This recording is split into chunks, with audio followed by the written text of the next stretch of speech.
और राजस्व विभाग में 100 वर्ष के बाद सर्वे का काम शुरू हुआ था और उस समय राजस्व विभाग में सर्वे करवाना पूरे बिहार का एक बहुत ही बड़ी चुनौतीपूर्ण काम हमें मिला था। आपने देखा कि हमने सर्वे के काम को पटरी पर लाया और 136 पदाधिकारी पर कार्रवाई भी किया।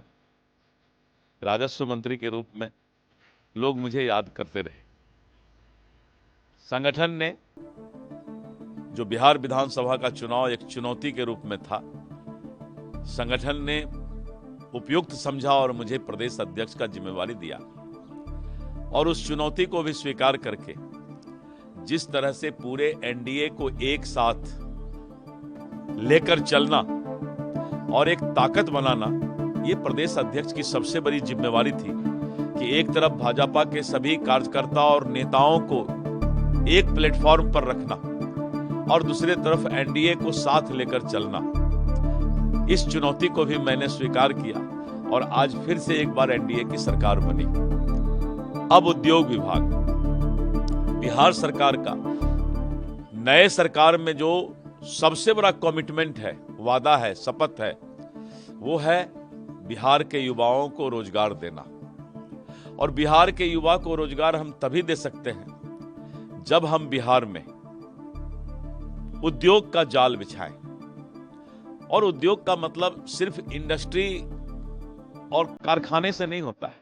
उद्योग विभाग में कुटीर उद्योग भी है, अगर एक होटल इंडस्ट्री है, पर्यटन के इंडस्ट्री है इसमें, और इसमें बहुत सारे ऐसे स्कोप हैं जिसमें कि हम लोगों को रोजगार दे सकते हैं।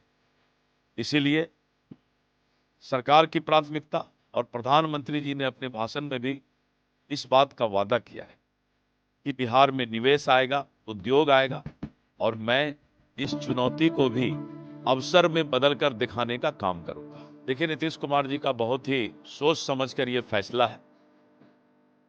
लोग तभी इन्वेस्टमेंट करेंगे बिहार में, बिहार का माहौल तभी बदलेगा जब यहां पर कानून का राज रहेगा। और नीतीश कुमार जी ने अपने गठबंधन दल के साथी और भाजपा पर यह भरोसा किया है कि लॉ एंड ऑर्डर के लिए जो है उपयुक्त समझा है और हमें लगता है कि इसका फायदा मिलेगा। कांग्रेस के पास और मामला ही क्या है? कांग्रेस के पास कोई काम नहीं है, बेरोजगारी है, इसीलिए अब यही काम करते रहता है। वोट चोरी का मामला बिहार में ला करके उसने तेजस्वी जी को भी डुबा दिया और पूरा अपने पार्टी को भी ले डूबा। इसलिए वोट चोरी का मामला यानी कांग्रेस का डूबना तय है। मैं आपको आज बताता हूं, पूरा इंडी गठबंधन टूटने जा रहा है। राहुल गांधी के लीडरशिप में अब कोई इंडी गठबंधन में रहना नहीं चाहता। अब मजबूरी तोड़ करके लोग अब इंडी गठबंधन से अलग हटने को तैयार हो रहे हैं। और कल ही मेरे पास एक बहुत बड़ा घटक दल जो इंडी का है, संजोग से ये प्रयास अब शुरू कर दिया कि अब इंडी गठबंधन से भागो और एनडीए गठबंधन में आओ।